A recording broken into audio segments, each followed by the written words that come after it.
Good morning class 8th। आज 14 अक्टूबर है। Last class में हमने चैप्टर 3 के क्वेश्चन आंसर्स किए थे और 2 क्वेश्चन मैंने आपको करने के लिए दिए थे। आई होप आपने किए होंगे। आज हम स्टार्ट कर रहे हैं चैप्टर नंबर 4, अंडरस्टैंडिंग लॉज, कानूनों को समझना।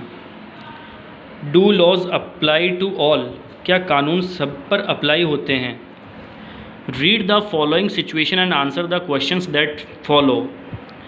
A government official helps his son go into hiding because his son has been given a 10-year jail sentence by a district court for a crime that he has committed। एक district court ने एक लड़के को 10 साल की jail की सज़ा दी है, लेकिन क्योंकि उस लड़के के पिता एक सरकारी अधिकारी हैं, वे अपने बेटे की गलती को छुपाने के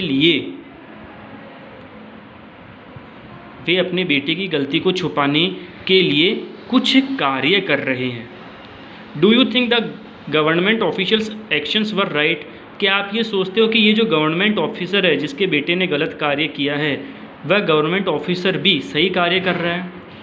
should his son exempt from the law just because his father is economically and politically power? क्या ऐसे इंसान के बेटे को छोड़ देना चाहिए जिस इंसान के पास आर्थिक और राजनीति दोनों तरीके की शक्तियाँ हैं? मतलब क्या उन्हें ऐसे व्यक्तियों को अपराध करने के लिए छोड़ देना चाहिए? The above is a clear case of the violation of law. ये जो अभी हमने पढ़ा है ये क्या है? लॉ का ही क्या है? वायलेशन है।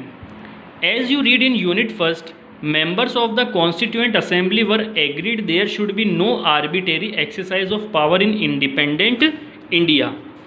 देखो ये क्या कह रहा है कि जैसा कि आप यूनिट फर्स्ट में पढ़ चुके हैं कि कॉन्स्टिट्यूएंट असेंबली के पहले सदस्य सहमत थे कि स्वतंत्र भारत में सत्ता की कोई भी मनमानी नहीं होनी चाहिए, कि मतलब जो इंडिपेंडेंट इंडिया हो रहा है उसके अंदर जो भी दल सत्ता में है, जो भी पॉलिटिकल पार्टी सत्ता में है, उसका कोई भी हस्तक्षेप नहीं होना चाहिए।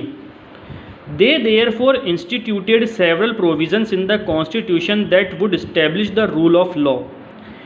इसलिए उन्होंने संविधान में कई प्रावधानों को लागू किया जो कानून का शासन स्थापित करता है। The most important of these was that all person in independent India are equal before the law. देखो ये क्या कह रहा है कि द मोस्ट इम्पॉर्टेंट, इन प्रावधानों के अंदर जो सबसे महत्वपूर्ण है वो क्या है कि कानून की नज़र में भारत का हर एक नागरिक, चाहे वह किसी भी जाति का हो, किसी भी धर्म का हो, किसी भी जेंडर का हो, किसी भी सोशल बैकग्राउंड को रखता हो, या किसी भी इकोनॉमिकल बैकग्राउंड को रखता हो, या किसी भी पॉलिटिकल बैकग्राउंड को रखता हो, भारत के कानून के अंदर हर एक इंसान इक्वल है। The law cannot discriminate between persons on the basis of their religion, caste और gender। कानून किसी भी व्यक्ति के साथ में धर्म, जाति, लिंग, भाषा आदि के आधार पर भेदभाव नहीं कर सकता है। What the rule of law means is that all laws apply equally to all citizens of the country and no one can be above the law। What the rule of law means, मतलब कानून से क्या मतलब है? इसका मतलब ये है कि प्रत्येक नागरिक, देश का प्रत्येक नागरिक कानून की नज़र में बराबर है। कोई भी व्यक्ति कानून की नज़र में ऊंचा या नीचा नहीं है। Neither A government official nor a wealthy person nor even the president of the countries about the law. ना ही तो कोई सरकारी अधिकारी, ना ही कोई अमीर व्यक्ति, और यहाँ तक कि देश का राष्ट्रपति भी कानून से बड़ा नहीं है। सबसे बड़ा क्या है? कानून है। उस कानून के सामने चाहे कोई गवर्नमेंट ऑफिशियल ही क्यों नहीं हो, चाहे कोई वेल्दी पर्सन ही क्यों नहीं हो, या चाहे देश का प्रेसिडेंट या पीएम भी क्यों नहीं हो, उन्हें भी कानून के सामने झुकना ही पड़ता है। Any crime or violation of law has a specific punishment as well as a process through which the guilt of the person has to be established. किसी भी अपराध या कानून के उल्लंघन की एक विशिष्ट सजा के साथ साथ एक प्रक्रिया है जिसके माध्यम से व्यक्ति के अपराध को स्थापित किया जाता है। मतलब कोई भी अपराध है या कोई भी कानून जिसका उल्लंघन किया जा रहा है तो उसकी क्या है, एक विशिष्ट सज़ा है। ठीक है, और वो सज़ा भी किसके अंदर है, कानून के अंदर ही रहकर हम उस सज़ा के हकदार को वो सज़ा दे सकते हैं।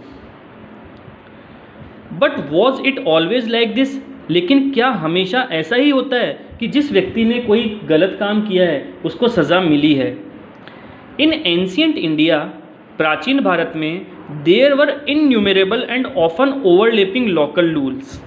ठीक है, प्राचीन भारत में क्या था कि बहुत सारे स्थानीय कानून थे, मतलब वहीं के व्यक्ति वहीं के कानून बनाते थे, और कानून भी क्या थे, अतिव्यापी थे। एक कानून के ऊपर दूसरा कानून था, दूसरे के ऊपर तीसरा कानून था, ओवरलैप थे। Different communities enjoyed different degrees of autonomy in administering these laws among their own. देखो ये क्या कह रहा है कि विभिन्न समुदायों ने अपने बीच इन कानूनों को संचालित करने में स्वायत्तता के विभिन्न लेवल को आने दिया। मतलब जितने भी समाज के उस समय समुदाय थे, उन्होंने इन सब कानूनों को क्या किया, अपनाया, हर एक कानून को माना। In some cases the punishment that two person received for the same crime varied depending on their caste backgrounds, with lower castes being more harshly penalised. कुछ केसेस में क्या था कि द पनिशमेंट, कि अगर किसी दो इंसानों को पनिशमेंट मिल रही है एक ही सज़ा की, मतलब कोई दो इंसान हैं और उन्होंने एक ही जैसे कोई दो अपराध किए हैं, तो उनमें जो लोअर कास्ट के व्यक्ति होते थे उन्हें बहुत ही ज़्यादा कठोर सज़ा दी जाती थी। This slowly began to change as this system of law began to further evolve during the colonial period. लेकिन उपनिवेशिक काल के अंदर यह धीरे धीरे बदलना शुरू हो गया, क्योंकि औपनिवेशिक काल के दौरान कानून की यह प्रणाली और भी ज़्यादा विकसित हो गई। It is often believed that it was the British colonialists who introduce the rule of law in India. ऐसा बिल्कुल माना जाता है कि ब्रिटिश उपनिवेशवादियों ने ही भारत के अंदर कानून की स्थापना की थी। Historians have disputed this claim on several grounds, two of which include: first, that colonial law was arbitrary, and second, that the Indian nationalists played a prominent role in the development of the legal sphere in British India. इतिहासकारों ने इस दावे को कई आधारों पर विवादित किया है, जिनमें से दो, क्या दावा, कौन से दावे, कि भारत का जो कानून है वो ब्रिटिशर्स ने बनाया है। तो इतिहासकारों ने इस दावे को कई आधारों पर विवादित किया है, जिनमें से दो दावे शामिल हैं, जिनमें से पहला ये है कि औपचारिक कानून मनमाना था। मतलब उस समय जो ब्रिटिशर्स ने जो कानून लगाया था वो कैसा था, उनकी मर्जी का कानून था। और दूसरा यह है कि भारतीय राष्ट्रवादियों ने ब्रिटिश भारत में कानूनी क्षेत्र के विकास में प्रमुख भूमिका निभाई थी। मतलब भारतीय जो व्यक्ति थे उन्होंने क्या किया था कि जिस समय ब्रिटिशर्स भारत पर राज कर रहे थे, तो उन्होंने क्या किया कि इसके अंदर बहुत प्रमुख भूमिका निभाई। एक तो क्या था कि ब्रिटिशर्स ने अपने हिसाब से मनमाना कानून लागू कर रखा था। One example of the arbitrariness that continue to exist as part of British law in the sedition act of 1870।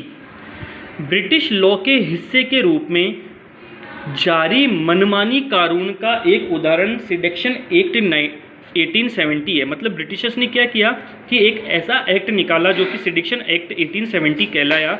इसमें ब्रिटिशर्स ने अपने हिसाब से ही मनमाना कानून लागू कर दिया।